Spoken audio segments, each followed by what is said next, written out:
நெறைய cup cake இருக்கு. அதுல இருக்க ஒரு கப் கேக்கு மட்டும் தல பெருசா இருக்கு. அதனால மத்த சின்ன கப் கேக்லாம் சேர்ந்து அத வந்து கலாய்க்க ஆரம்பிக்குது. "உன் தல பெருசா இருக்கு" அப்படின்லாம் சொல்லிட்டு. இதனால ரொம்ப கவலைப்படுது அந்த பெரிய தல கப் கேக். அதுக்கப்புறம் போற வழியெல்லாம் வந்து இந்த மாரி சின்ன கப் கேக்கெல்லாம் அத கலாய்க்குது. அதனால அது தலைக்கு மேல ஒரு டப்பாவ வந்து எடுத்து கமத்திக்கிட்டு போயிட்டுருக்கு.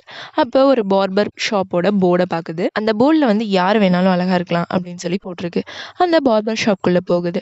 அந்த பார்பர் அதோட தலைய அளவு எடுத்துட்டு, அதுக்கப்புறம் அதுக்கு வந்து ஷேப் பண்ணலாம் அப்படின்னு சொல்லிட்டு ஷேப்பர் வச்சு இது பண்றாங்க. பட் அந்த ஷேப்பரும் உடைஞ்சிருது. அதுக்கப்புறம் ஒரு பிளாஸ்டிக் கவர் எடுத்து கழட்டுறாங்க. பட் அந்த பிளாஸ்டிக் கவரும் அதுக்கு நிக்கல. அதுக்கப்புறம் பெயிண்ட் அடிக்கிறாங்க. அந்த பெயிண்ட்டும் நிக்கல. தென் அந்த பார்பர் வந்து யோசிக்கிறாங்க. இதுக்கு மேல நம்ம என்ன பண்றது அப்படின்னு சொல்லிட்டு. அதுக்கப்புறம் ஸ்ட்ராபெர்ரி ஃப்ளேவர எடுத்து அது மேல பெயிண்ட் மாரி அடிக்கிறாங்க. வாழைப்பழத்த கட் பண்ணி அது மேல வைக்கிறாங்க. அதுக்கப்புறம் ஒரு துணியில டைட்டா கட்டுறாங்க. கட்டுனதுக்கு அப்புறம் அத சுத்தி சிப்ஸ்லாம் வச்சு அது மேல ப்ளூபெர்ரில வைக்கிறாங்க.